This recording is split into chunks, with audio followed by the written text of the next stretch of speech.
깊고 깊은 바닷속에서 불기둥이 솟구쳐 땅이 되고 산이 되고 또 섬이 되었다죠.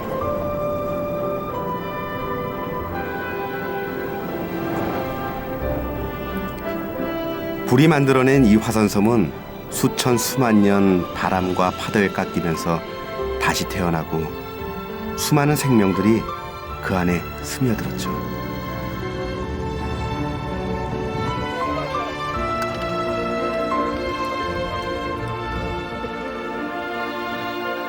하늘 아래 모든 것이 자연과 조화를 이루는 곳.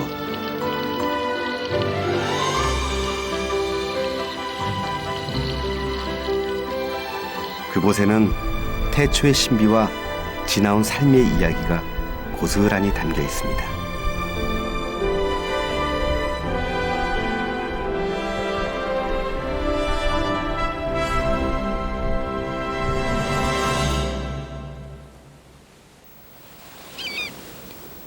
반복되는 일상을 벗어나 낯선 곳으로 향할 때면 언제나 가슴이 설레입니다. 그곳이 다름 아닌 제주도라면 더 말할 나이가 있을까요?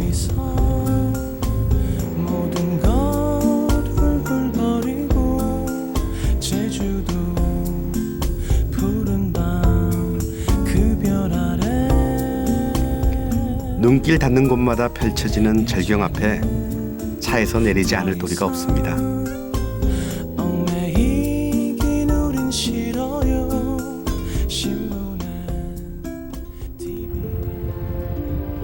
한 폭의 그림과 같다는 표현은 아마도 이런 때 쓰는 거겠죠. 애써 치장을 하지 않아도 자연 그대로 아름다운 섬.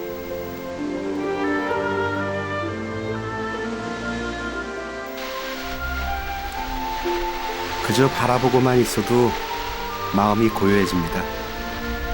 이곳에선 시간도 잠시 쉬어가는 것 같습니다.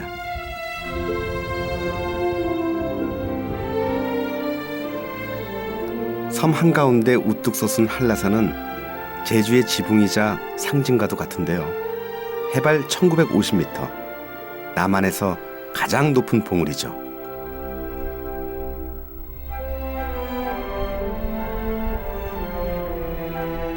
제주도는 웬만해선 영하로 떨어지지 않는 따뜻한 날씨를 가졌지만 해발 고도가 가장 높은 한라산은 오히려 다른 지역보다 계절을 앞서가는 듯합니다.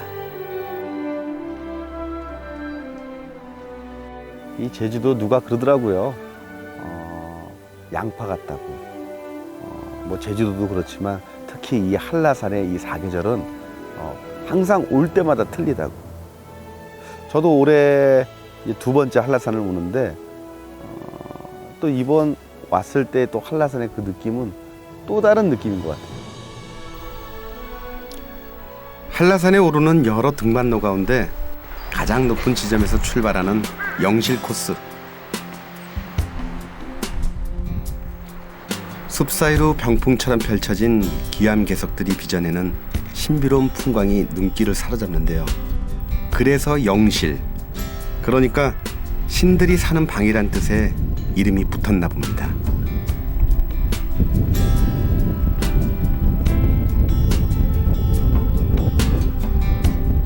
울창한 숲 사이로 맑은 계곡이 흐르는데요.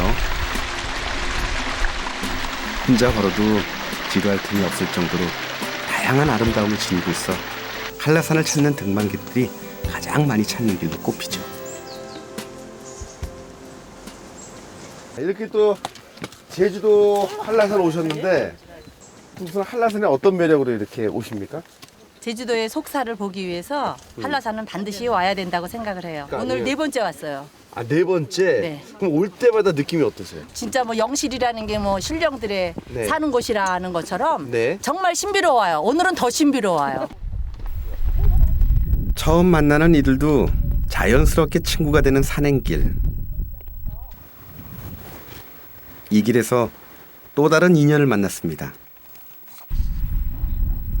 한라산 국립공원에서 37년째 근무 중인 신용만 씨인데요. 한라산의 다양한 생명들에 매료돼 이렇게 틈날 때마다 사진을 찍어 기록하고 있답니다. 한라산에서 근무를 하면서 이런 것을 하나씩 다 찍어 놔둬야 나중에 한라산에서 어떤 버섯들이 성장하고 자라고 있다는 것을 느끼게 할 수 있게끔 해서 촬영하고 있습니다. 천여 종이 넘는 야생 버섯을 비롯해 이름조차 낯선 희귀종들까지 수많은 식물이 살고 있는 생태계의 보고. 한라산은 그 가치를 인정받아 유네스코 생물권 보전지역으로 등재되어 있는데요. 산을 오르다 보면 한라산이 품고 있는 다양한 모습과 생태를 만날 수 있습니다.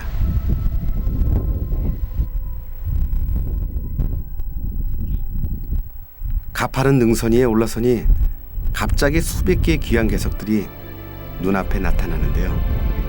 제주 십경의 하나라는 500장군입니다. 웅장하면서도 신비로운 풍광 때문인지 이곳엔 오랜 전설도 전해지고 있습니다. 제주에는 민화에 보시게 되면요, 네. 구름을 손으로 저으면서 다니는 아주 그 거인 할머니가 있어요. 설문대 할망이라고 죽을 쓰다가 그냥 그 가마솥에 빠져서 어머니가 빠져본 거예요. 그래서 500 형제들은 와서 보니까 가마솥에 죽은 팔팔 끓고 있는데 어머니가 없어요. 제일 막내가 딱 이렇게 뜨고 딱 보니까 뼈가 막 나온 거예요. 그래서 이제 나중에는 거기에 어머니가 여기서 빠져서 죽었다는 것을 피눈물을 흘리면서 이제 망버섯이 된 거죠. 이런 그 바위들이 돌리동 같이 이렇게 서 있습니다. 이야기는 풍경에 생명의 숨결을 불어넣는 것일까요? 그저 아름답게만 보이던 산이 마치 살아있는 듯 새롭게 다가옵니다.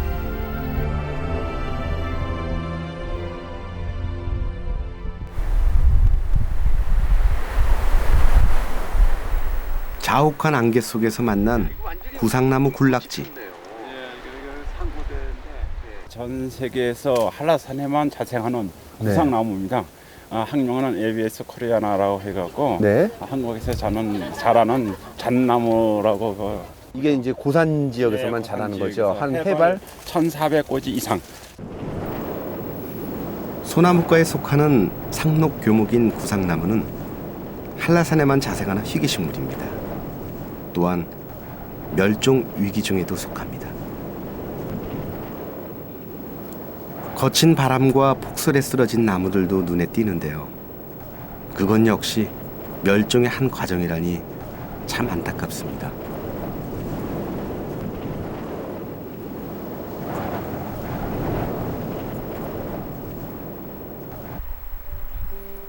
구상나무 숲을 빠져나온 지 얼마나 지났을까?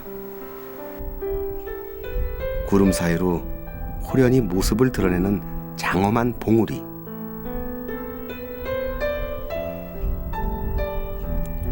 와, 한라산의 정상이 손에 잡힐 듯 가깝습니다.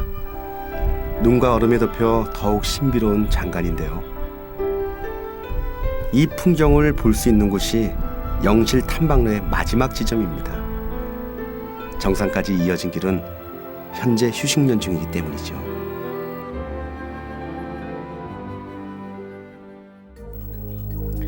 한라산을 오르는 7개의 탐방로 가운데 백록당까지 닿을 수 있는 길은 관음사와 성판화 코스 2개뿐인데요. 다른 방향에서 오르는 한라산은 또 다른 얼굴을 보여줍니다. 영실 탐방로에서 만난 백록담 봉우리는 한겨울 같더니요. 이곳엔 포근한 늦가을의 정취가 남아 있습니다. 수직으로 솟아있는 절벽이 마치 한라산의 심장부를 지키려는 듯합니다.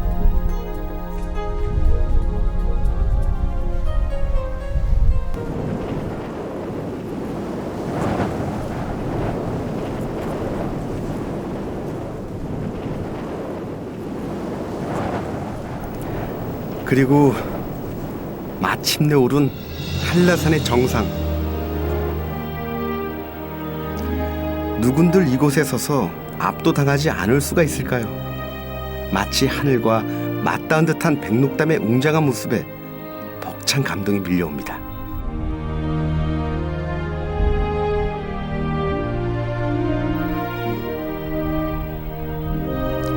신선들이 흰사슴을 타고 내려와 놀던 호수라 하여 백록담이란 이름이 붙었다지요. 지상의 것이 아닌 듯 신비로운 비경과 사계절 다른 아름다움을 품고 있는 백록담.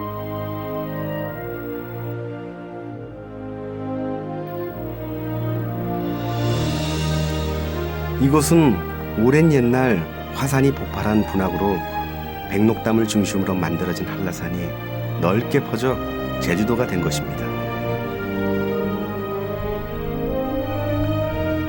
화산선 제주의 아득한 역사가 이곳에 고스란히 쌓여있는 셈인데요. 긴긴 세월 그 너른 품으로 수많은 생명들을 보듬어온 한라산은 그야말로 제주의 어머니입니다.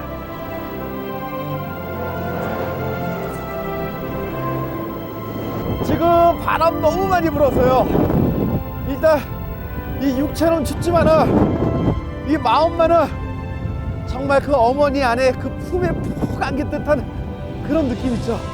너무 좋아요. 와.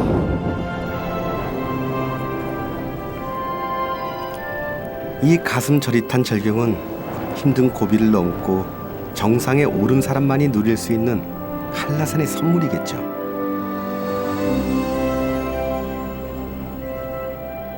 그리고 저 너머엔 오늘보다 나은 내일이 있을 거라는 어머니의 따뜻한 격려인지도 모릅니다. 한반도 최남단에 위치한 제주도는 우리나라에서 가장 큰 섬인데요.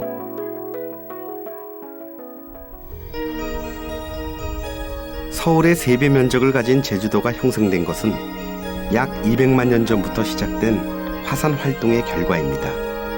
제주에서 흔하게 볼 수 있는 오름 역시 그 산물이죠.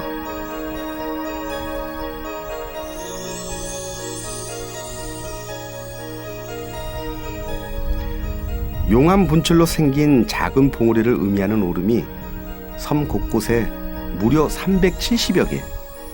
제주는 말 그대로 오름의 왕국인데요. 이 가운데 검은 오름은 분화구 안이 마치 원시림처럼 울창한 숲을 이루고 있어 다양하고 독특한 식생을 자랑합니다. 빽빽한 숲 한켠에는 용암이 흘렀던 흔적도 찾아볼 수 있는데요. 폭 4m, 깊이 8m에 이르는 용암 협곡은 용암이 흐르면서 만들어낸 좁은 계곡입니다.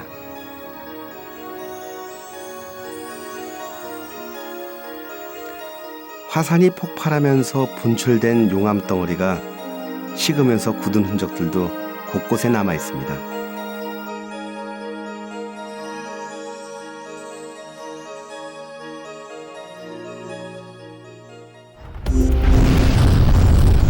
검은 오름 화산이 폭발한 것은 약 20-30만 년 전으로 추정되는데요. 흘러내린 용암은 지표면부터 식으면서 굳어집니다.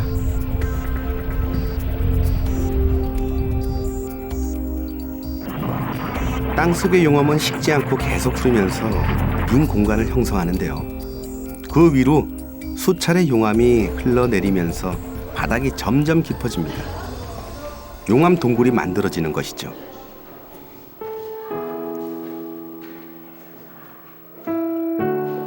제주도의 만장굴은 이런 특징을 가장 잘 보여주는 동굴로 꼽히는데요.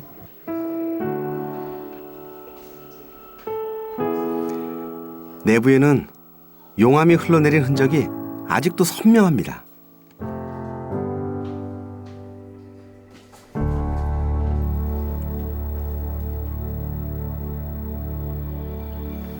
또한 높이가 7.6m에 이르는 용암 석주는 천장에서부터 흘러내리던 용암이 굳으면서 만들어진 것인데요. 전 세계 여러 지역에 용암 동굴이 남아있지만 만장굴만큼 웅장한 규모는 흔치 않다는군요.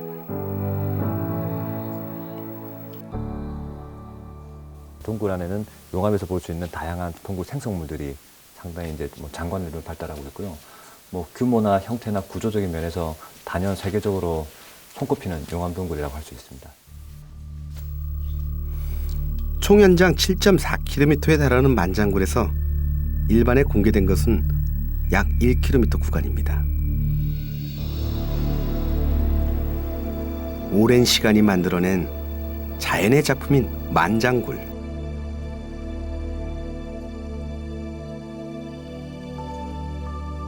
이곳은 여러 층으로 발달한 동굴 통로의 일부가 무너지면서 다리 형태로 남은 용암교입니다. 만장굴이 얼마나 복잡하고 거대한 구조로 이루어져 있는지를 짐작하게 합니다.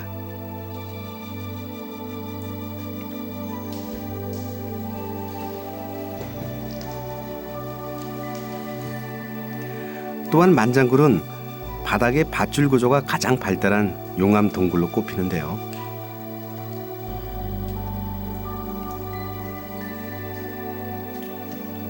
마치 손으로 빚어놓은 듯 생동감 넘치는 모양새에 감탄이 절로 나옵니다.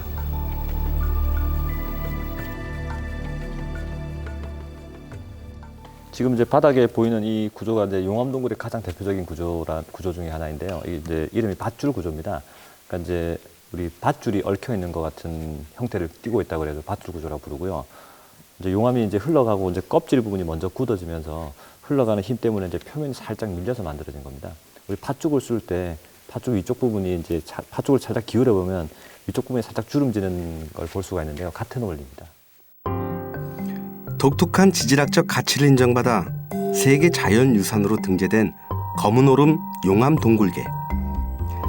학계에 정식 보고된 동굴은 10여 개지만 30개 이상으로 추정합니다. 이 가운데 2005년에 발견된 용천 동굴.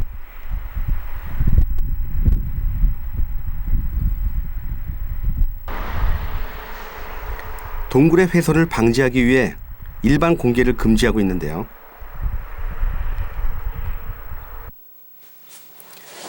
학술 조사를 제외하고는 전혀 공개된 적이 없는 용천 동굴의 내부는 만장굴과는 또 다른 신비로움을 지녔습니다.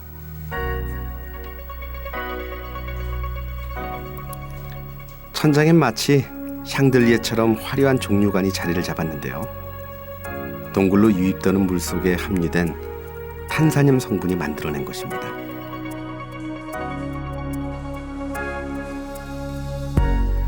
물의 양이나 성분에 따라 그 생성물도 다양하게 나타나는데요. 동굴 바닥에 형성된 동굴 박호는요, 마치 꽃이 피어난 것 같습니다. 또 미끄러질 듯 부드러운 모양의 동굴 진주는 그 어떤 보석보다 아름답지 않습니까? 용천동굴 같은 경우에는 이제 용암동굴에서 볼 수 있는 웅장함을 그대로 가지고 있고요. 그리고 그 내부에 석회동굴에서 볼 수 있는 다양한 뭐 탄산염 생성물들이 발달하고 있습니다. 용암동굴의 웅장함, 석회동굴의 아름다움 두 개가 합쳐진 그래서 이제 이 실사단이 유네스코 실사단이 왔을 때도 그 동굴을 보고 정말 큰 감동을 받았다라는 말씀을 했을 정도로 정말 세계에서 정말 그 유례가 없는 독특한 동굴입니다. 더욱 놀라운 것은 동굴 하류 부분의 호수. 용암 동굴에서 이런 호수가 발견된 것은 세계적으로도 드문 경우라고 하는데요. 이곳에선 다양한 용암의 흔적과 함께 다량의 목재와 토기 등도 발견됐습니다. 6세기에서 8세기의 것들로 확인된 이 유물들은요, 이후 1200여 년간 이곳이 인간의 간섭을 받지 않았다는 증거인 셈이죠.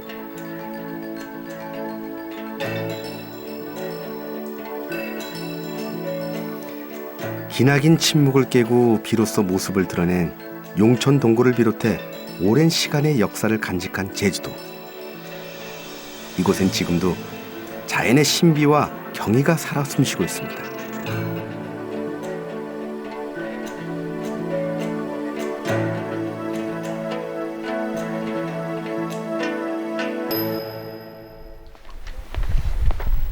아직은 사방이 어둠에 잠긴 이른 새벽, 서둘러 길을 나선 데는 이유가 있습니다.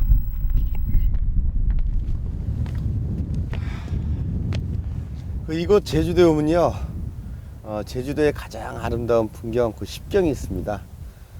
그 중에 1경이 성산 출일. 그러니까 그 성산 일출봉에서 바라보는 해돋이죠. 예전에 제주도에 와갖고는 사실 이 시간에 나오기가 쉽지 않았는데, 오늘만큼은 성산 일출봉에서 해돋이를 꼭 보고 싶습니다.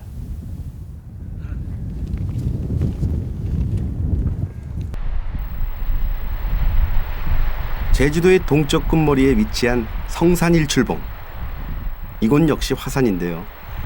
산 전체가 움푹한 분화구로 이루어진 독특한 모양과 함께 아름다운 제주 바다가 어우러진 해돋이는 제주를 대표하는 풍경으로 유명하지요.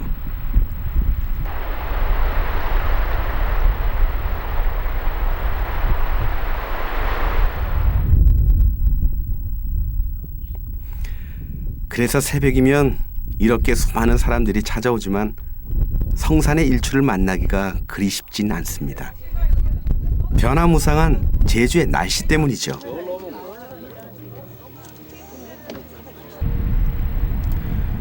이날도 하늘에 구름이 자욱한 상태라 해돋이를 기다리는 마음이 적잖이 초조했는데요.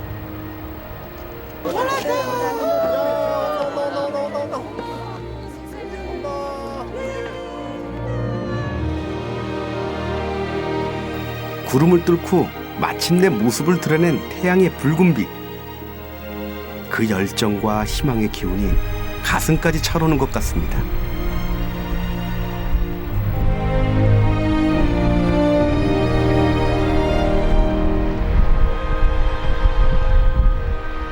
너무 아름답고 좋습니다. 마음이 확 트인 것 같습니다. 굉장히 기분 좋고요. 앞으로 살아가는 데 있어서 조금 더 보람차게 다시 지낼 수 있을 것 같습니다.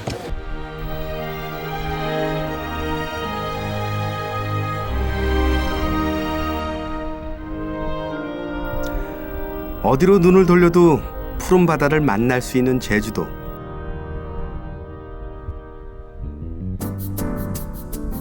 잠시 스쳐가는 사람들에겐 그저 아름다운 풍경이지만 제주 사람들에겐 더없이 소중한 삶의 터전입니다.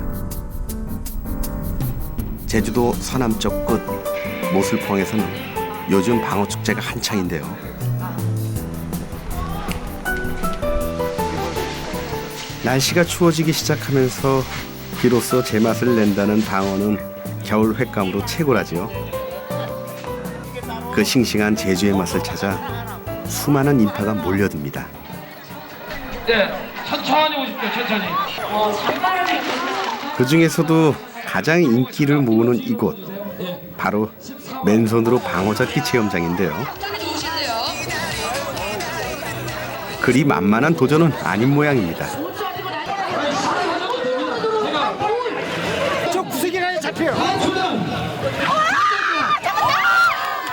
팔뚝만한 방어가 잡힐 때의 짜릿함도 그만이겠지만 꼭 많이 잡아야 맛이겠습니까? 구경만 해도 즐겁기만 합니다.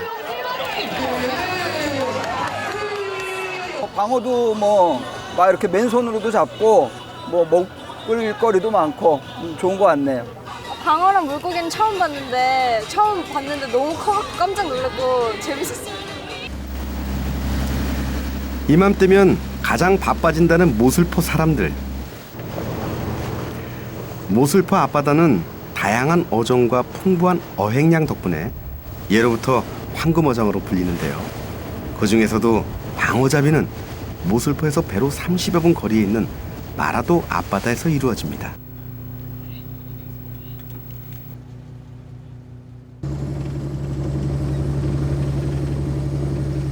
여기는 수심이 좋고 또 물이 맑고 또 최남단이기 때문에 물빨이 또 조리가 상당히 세요. 조리가 아마 쓸 때는 한 3노트 나갈 정도로 조리가 셉니다. 그래서 방어가 그 살이 탄탄해갖고 맛이 좋고 원국이라는 건 다 1년당 맛있는 것이 아니고 이것이 4월, 5월, 6월, 7월, 8월, 9월 때는 방어조도 안 먹어요. 맛이 없기 때문에. 근데 10월 말부터 3월 중순까지는 참 맛이 그것도 눈이 팡팡 오지 않는 건 날이 추울수록 깊은 맛이 더 생겨요. 방어가. 이른 아침부터 수십 척의 어선들이 조업 중인데요.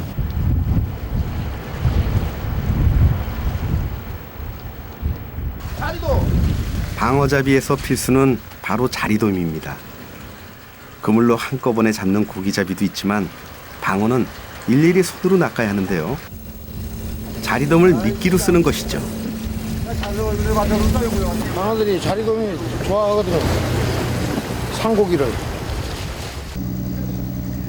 이렇게 낚시를 던지고 나면 어부들의 경험과 노하우가 필요한데요. 손에 묵직한 무게가 느껴지는 순간 재빨리 줄을 감아 올리면 큼직한 방어가 모습을 드러냅니다.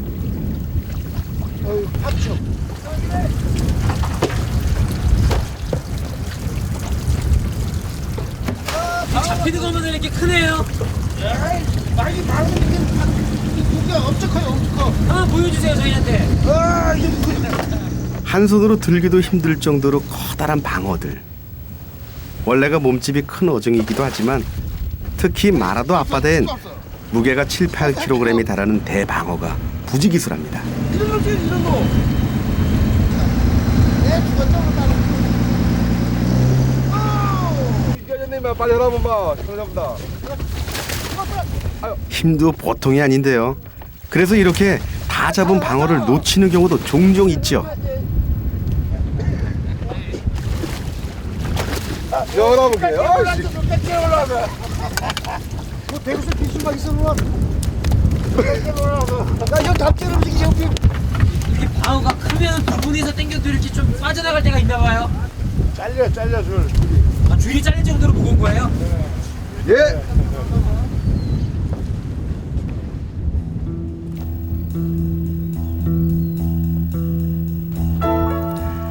겨울철 제주바다의 선물인 방어.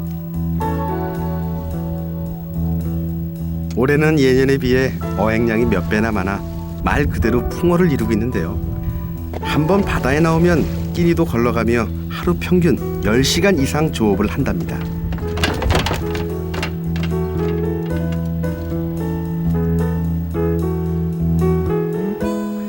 하지만 고된 작업 끝에 다가온 만선의 기쁨에 피로를 잊습니다.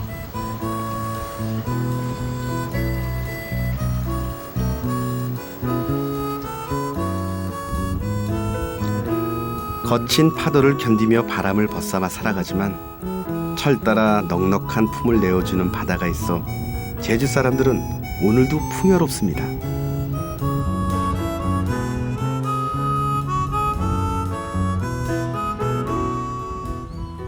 저희들 어민들이 이게 생계 수단이기 때문에 참말로 이제 말하던 그 근해는 방어가 많이 잡히니까 참 바다한테 고맙죠 어부들이. 감사한 마음으로 살고 있습니다.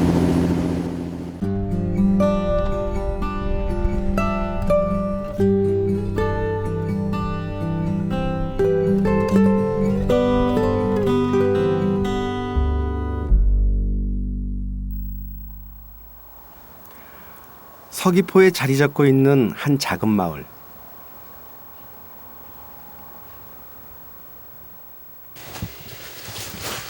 매일같이 이른 새벽에 일어나 하루를 시작한다는 고인호 할머니는 올해 89, 인근 지역에서 최고령 해녀입니다.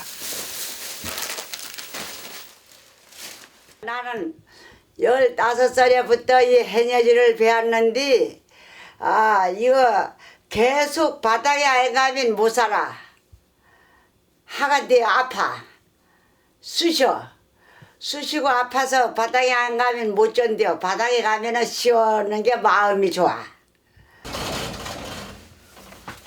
떳떳하게 옷 입읍디가 다 철립디가 다 철려. 이제 바다에 갈 거 떳떳하게 잠바는 다 입은 다 입은 하얀 먹 가볼게. 하얀 많이 먹은 하얀 먹어서 물질러요. 경연 많이 먹은 모녀 간의 대화 잘 못 알아듣겠죠? 평생 제주바다에 몸담은 어머니처럼 딸 강명선 씨도 해녀입니다. 20살 어린 나이에 어머니에게서 물질을 배운 딸은 어느새 어머니를 챙길 정도로 베테랑이 됐죠. 창형, 골갱이형, 오리발형 다 높디가 다 챙겼어. 다 챙긴 건 답답하는 다 챙겼어. 어머니하고 내가 같이 나가니까 이 조업하는데도 좀 안전이 그것도 되고 어머니 자꾸 어떻게 할까봐 자꾸 한 번 들어갔다 나와서 어머니 살피고 한 번 들어갔다 나와서 어머니 어떻게 했냐 하고 살피고 그렇게 해요. 그런데 좀 특이한 준비물도 눈에 띄네요. 속 안경 닦으려고. 이 속으로 안경 닦으면 환하게 밝아. 나 귀도 받고 물 들어갈까 싶어 속으로 귀도 받고. 한겨울에도 물질을 쉬어본 적이 없는 모진 삶. 그런데도 바다에 나갈 때마다 할머니는 힘이 절로 난답니다. 이어싸나 이어싸나 이어도싸나 저라 말겨 콩콩 치라 저라 보는 사람까지도 덩달아 기분이 좋아지네요.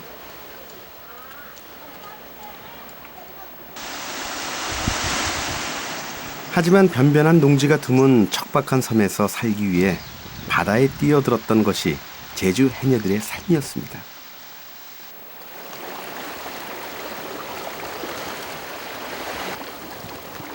해녀로 살면서 무려 75년을 거친 바다와 함께했으니 할머니라고 어찌 힘들지 않았을까요? 옛날에는 잠수복 여서서 빤수만 입고 그냥 빨갛게 벗어서 들어갔지. 그러니까 20분을 못 살고 나왔어. 우리도 아이 배회도 했지. 나는 날 꼬장 작업을 했어. 그리고 애 낳고 나면 또 들어가시고요? 아이 낳아서 한 3일 좀 조시하면 또 들어가고. 아이고 옛날엔 뭐 말도 못하지. 옛날 사는 건. 한평생 몸으로 익혀왔어도 결코 자만할 수 없는 것이 물질입니다. 별다른 보호 장비도 없이 맨몸으로 깊은 바다에 들어가 작업을 하는 해녀.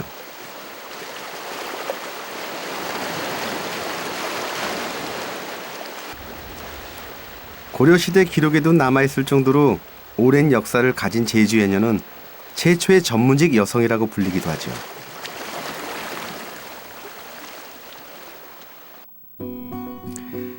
맑고 풍요로운 이 바닷속은 해녀들에게 무사람들은 알지 못하는 또 하나의 세상입니다.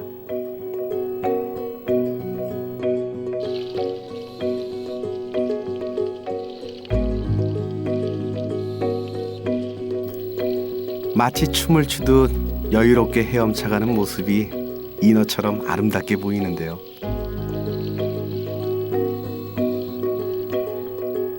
바위틈에 숨어있는 소라며 성게 등의 해산물들을 잘도 찾아냅니다. 바다를 가리켜 제주말로 바당밭, 그러니까 바다에 있는 밭이라 부른다더니 과연 이해가 가는데요. 이 바다를 일터 삼아 한평생을 살아온 고인화 할머니에겐 오랜 물질로 터득한 비법도 있답니다.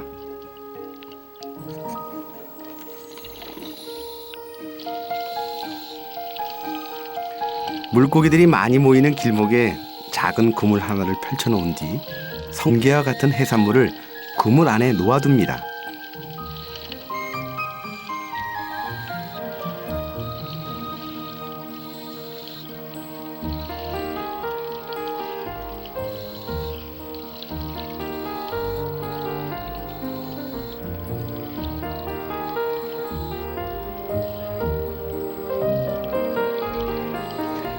냄새를 맡은 고기들이 그물 안으로 모여들면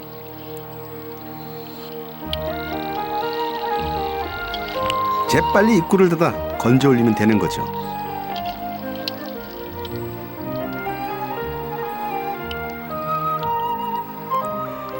해녀는 소라나 전복과 같이 별 움직임이 없는 해산물만 잡는 줄 알았는데 물고기까지 척척 잡아내는 해녀라니.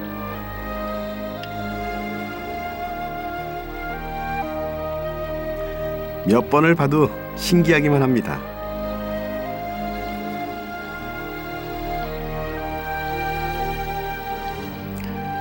한 번 바다에 들어가면 평균 5시간, 100회 이상 자맥질을 한다는 해녀. 그 강인한 모습에 제주 바다의 여신이라고도 불리지만 1950년대까지 3만 명을 헤아리던 제주 해녀는 이제 5천 명도 채 남지 않았습니다. 하지만 바다에서 건져 올리는 풍성한 수확의 기쁨은 예나 지금이나 변함이 없는데요. 내년이면 90이 되는 나이에도 가장 늦게 무태 올라온다는 고인호 할머니. 갓 잡아 올린 싱싱한 해산물들이 가득합니다. 많이 잡으셨네요. 많이 잡았어. 잡은 해산물을 판매하는 일도 직접 하시는데요. 젊은 나이에 사별하고 홀로 자식들을 키우자니 다른 방법이 없었다는 할머니.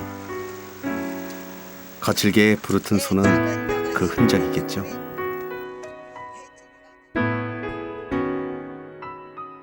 자식들을 다 위하고 하는 일인데 뭐 속상하면 뭐 자식들 때문에 죽음도 하는데 자식들 위해서 이렇게 인형 몽골어진 건 좋지. 자식들 공부시키고 만 출세시키고 하니까 이것이 바다에 좋은 거라. 아주 좋은 거죠. 이 물질 언제까지 하실 거예요? 쓰러질 때까지 한 90한대 95까지.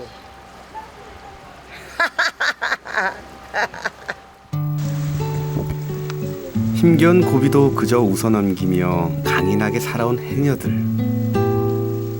깊이를 알 수 없는 저 바다처럼 속 깊은 제주의 어머니들입니다.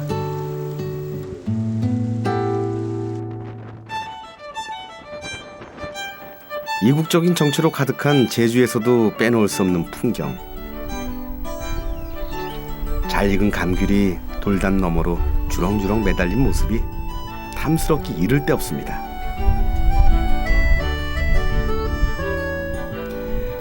제주에서 감귤이 재배되기 시작한 것은 최소 100여 년 전부터라고 하는데요. 요즘은 일부 다른 지역에서도 심는다고 하지만 이렇게 어딜 가나 귤이 지천인 것은 오직 제주도에서만 볼 수 있는 풍경이죠.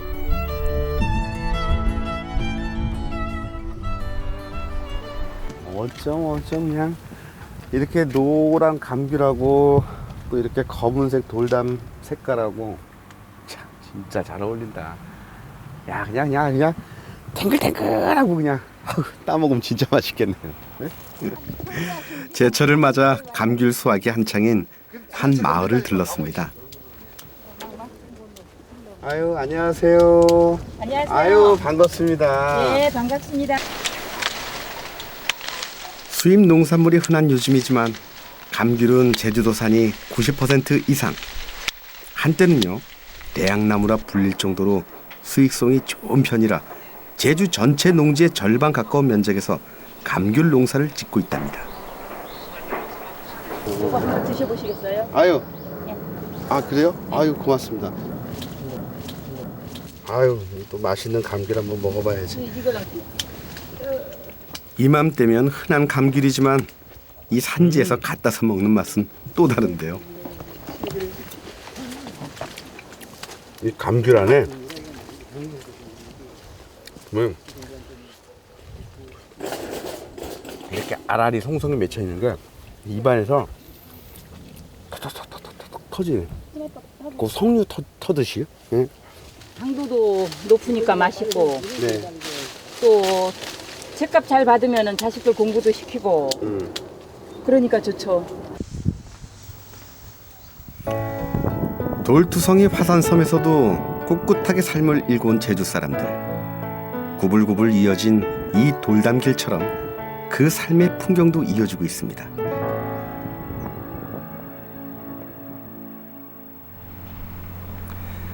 아름다운 해안 풍경으로 관광객들이 많이 찾는 서귀포.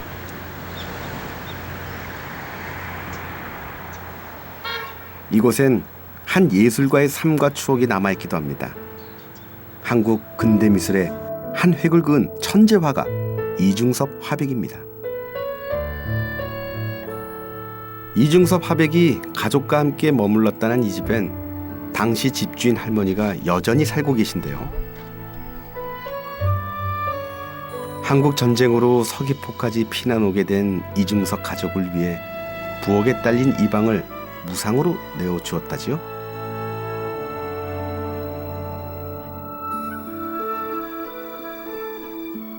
일본 유학 시절 마사코라는 여인과 사랑에 빠져 결혼한 이중섭. 그리고 태어난 두 아들까지 단란하고 화목한 가족이었죠.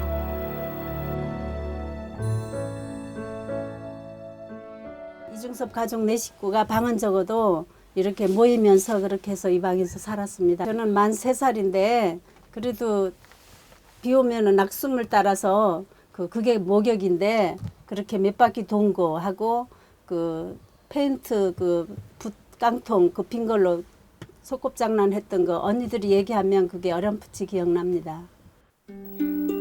이중섭 가족이 이 방에 머문 것은 1년 남짓. 이후 생활고에 시달리던 이중섭 화백은 가족들을 일본으로 보냅니다. 이 화백이 가족과 함께 있던 마지막 기억이 서귀포에 남아있는 셈이죠. 가족들은 항상 화목하고 언제나 떨어지지 않고 애들이랑 부인이랑 항상 같이 나갈 때도 같이 나가고 들어올 때도 같이 들어오고 바다에 보면은 개 같은 것도 잡아오고 그림은 요렇게 그리는 거야. 문섬 그 모양 요렇게 문섬 그림은 이렇게 그리는 거야. 뭐 그때 처음으로 그거.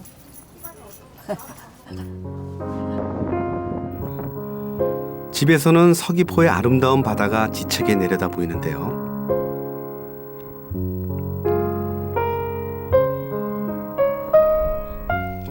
이중섭 화백은 종종 이 해안가에 내려와 그림을 그리기도 하고 가족들과 함께 즐거운 시간을 보냈다지요.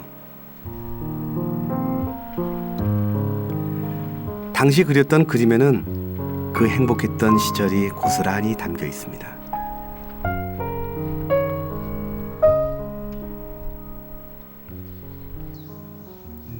인근에 자리 잡은 이중섭 미술관.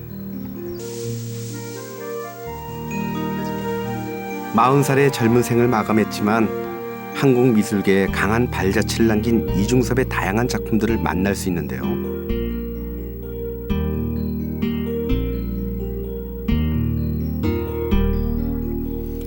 강렬한 선과 색으로 대표되는 이중섭의 그림들은 미술의 조예가 깊지 않은 사람들이라도 낯설지 않을 정도로 잘 알려져 있죠.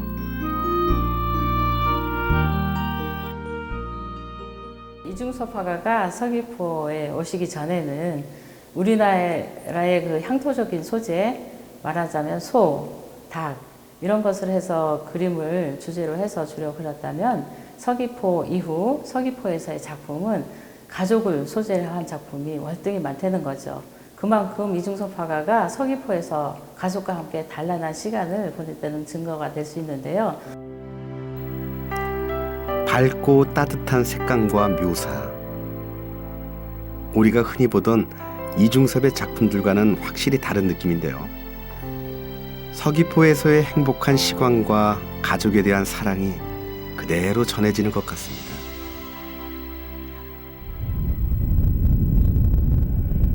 이중섭 화백의 삶을 더듬고 보니 이 아름다운 풍경이 왠지 애틋하게 다가오는데요. 해안가 한켠에 위치한 서귀포항.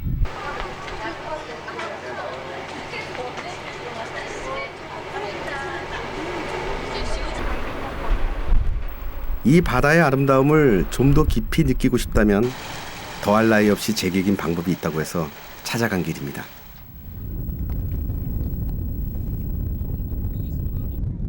태어나서 처음으로 잠수함을 타러 갑니다. 이 제주도 바닷속의 풍경은 또 어떨지 기대가 됩니다.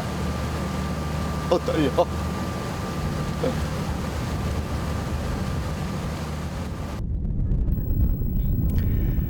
현재 우리나라에서 일반인을 대상으로 잠수함이 운행되는 곳은 제주도뿐인데요. 특히 이곳 서귀포 문섬 일대는 세계 10대 해저 비경으로 꼽힐 만큼 아름답다고 합니다.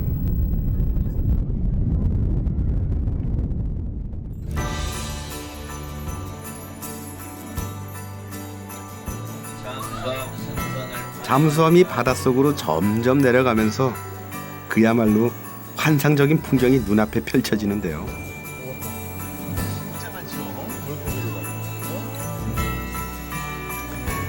에메랄드빛 바다를 가득 메운 각양각색의 물고기들. 수족관이 아닌 깊은 바다에서 만나는 생생한 수중 풍경에 감탄사가 절로 쏟아집니다.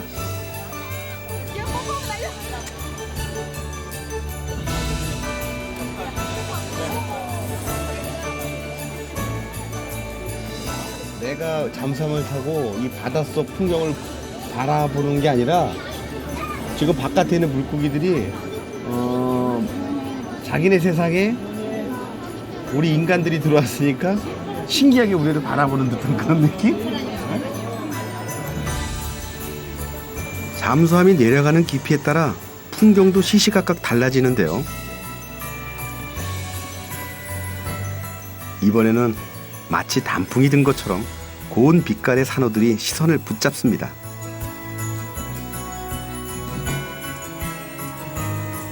수심 40m까지 내려가는 바닷속 여행. 오랜 옛날 이곳에 침몰한 난파선은 이제 물고기들의 놀이터가 된 것 같은데요.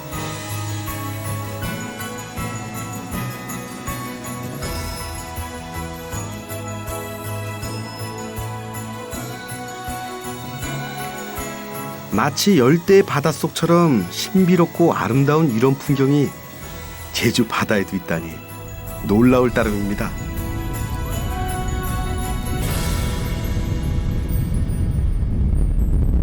잠수함은 처음 타봤거든요. 근데 그 가을 산 보는 것처럼 너무 예뻤어요. 해초가 단풍 든 것처럼. 자동차가 두 발을 대신하면서 여행의 속도도 빨라졌지만 천천히 걷다 보면 제주의 진짜 얼굴을 만날 수 있습니다. 그래서 제주를 걸어서 돌아보는 올레길이 인기라죠. 안녕하세요. 네, 안녕하세요. 아유, 반갑습니다. 네. 아유, 이렇게 올레길 걸으니까 좋죠? 네. 날씨가 너무 좋네요. 사계절을 와도 네. 또 온 데를 또 와도 기분이 새롭고요. 또 다른 멋이 있고 자꾸 오고 싶은 데가 여기여서 한 달을 여기서 먹고 네. 자고 그냥 있었으면 좋겠다고 하는 친구들이. 2006년 처음 생긴 올레길은 5년에 걸쳐 총 21개의 코스가 완성된 상태인데요. 이 길을 걷다 보면 미리 정해놓은 목적지를 향해 앞만 보고 달릴 때는 미처 알지 못했던 다양한 풍경과 이야기들을 만나게 됩니다.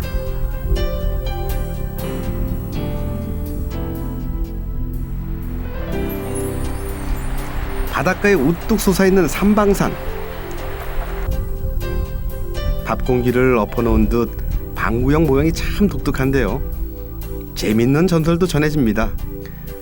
한 사냥꾼이 쏜 화살이 하필 제주의 신 설문대 할망에게 맞았고 화가 난 할망이 한라산 꼭대기를 뽑아서 던진 것이 바로 삼방산이 됐다는 건데요. 삼방산과 한라산 백록담의 둘레가 거의 같다니 참 신기하죠.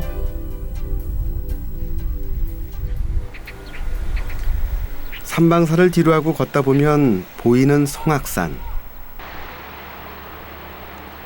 소나무 숲이 울창해 이런 이름이 붙었다는데요. 산 아랫부분에 비슷한 모양의 동굴 여러 개가 눈에 띕니다. 일정 간격으로 뚫린 입구가 모두 10개 정도. 아무리 봐도 자연적으로 생긴 것 같지는 않은데요. 사실 이곳은 우리 역사에서 안타까운 한 시대가 남긴 상처의 현장입니다.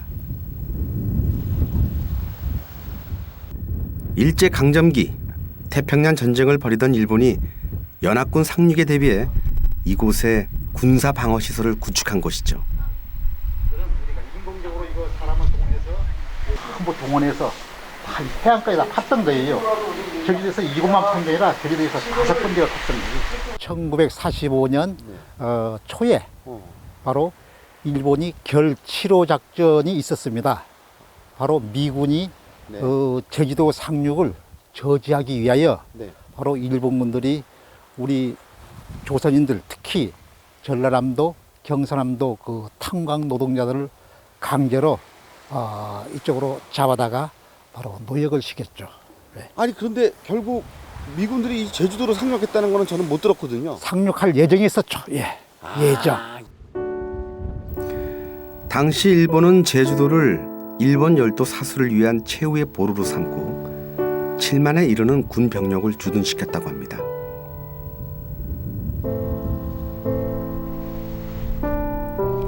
이들 일본군은 섬 전체를 요새화하기 위해 제주의 아름다운 자연을 무자비하게 훼손했고 제주뿐 아니라 이 땅의 수많은 사람들이 이 같은 작업에 동원돼 희생됐습니다.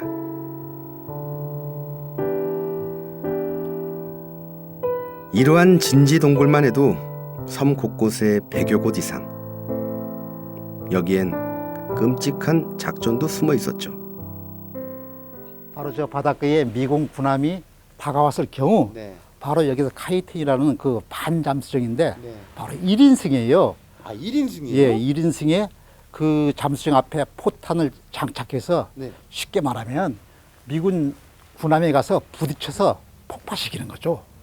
아니 그러면 그 진주만 습격할 때 가미가제 특공대 그렇습니다. 이게 가미가제예요. 맞습니다. 예, 그러려고 이거 만들어 놓은 거예요. 그래서 바닥에는 전부 다 이제 시멘트 포장이 됐었죠. 저 바닷가까지 레일을 깔았죠. 레일. 아 이게 원래 포장이 돼 예, 있었어요? 레일이 깔았습니다. 아 진짜 저 흔적이 남아 있죠. 예, 예, 그게 바닥이에요. 이게 그 당시의 흔적이네요. 예, 이게 밑에 보면 바닷가에 전부 그 돌을 주워다가 그러니까 돌을 주워갖고 그 위에다가 시멘을 한 거죠. 그 위에다가 이제 예, 시멘트칠 그렇죠. 현실로 이루어지지 않아서 그렇죠. 천만 다행이죠. 다행입니다. 예, 맞습니다. 만약에 그게 현실로 일어났다면 또 분명히 또 제주도의 이 아름다운 자연들이 많은 경관들이 맞습니다. 분명히 파괴됐을 텐데. 그렇죠.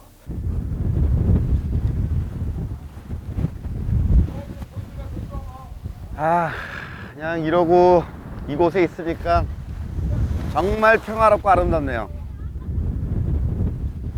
이렇게 아름다운 곳이지만 그 당시에 그 아픔과 그리고 상처는 아직도 남아있다는 게 안타깝습니다.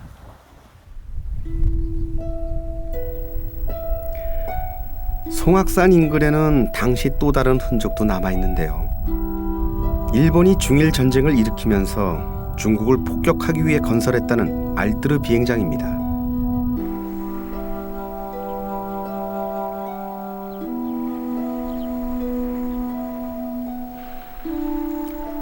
밭사이로 군데군데 보이는 콘크리트 시설물들은 전투기를 숨겨둔 경납고였다지요.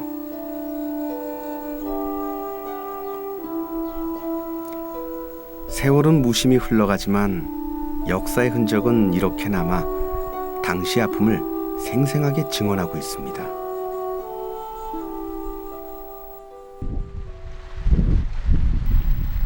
다시 해안가로 이어진 올레길을 따라 발길을 옮깁니다.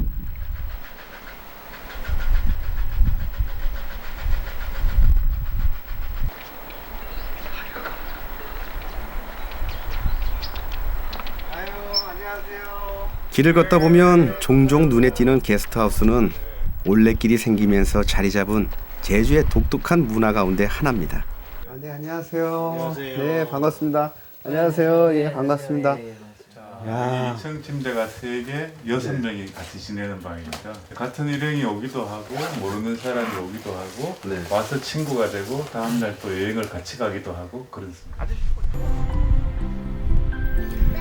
처음 만난 낯선 이들도 금세 한자리에 모여 앉아 이야기꽃을 피웁니다. 어쩌면 이런 인연들이야말로 올레길이 주는 또 다른 선물이 아닐까요?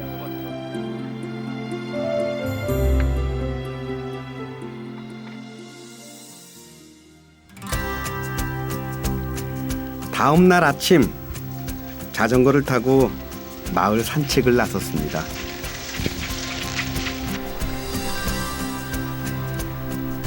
돌담으로 이어진 마을길이 평온하기만 합니다. 나 스스로 풍경의 일부가 되는 느낌인데요.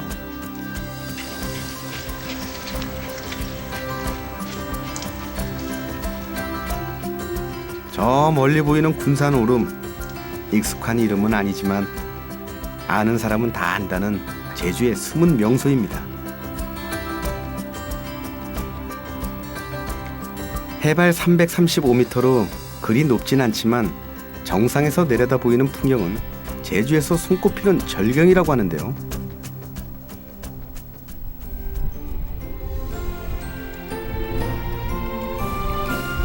사방이 탁 트인 전망 덕분에 멀리 마라도까지 제주도의 남쪽 일대가 한눈에 들어옵니다. 시선을 돌릴 때마다 파노라마로 펼쳐지는 풍경들이 그야말로 장관인데요. 잊을 수 없는 또 하나의 추억이 가슴에 남습니다. 이곳에 와서 보고 걷고 느끼다 보니까요. 이렇게 아름다운 섬이 우리에게 있다는 게 정말 큰 축복이라는 생각이 듭니다. 이 보물 같은 섬 제주도가 진짜 더도 말고요. 지금 내 눈에 보여지는 이 아름다운 모습 그대로 간직해주길 바라는 마음은 아마 제 생각만은 아니겠죠.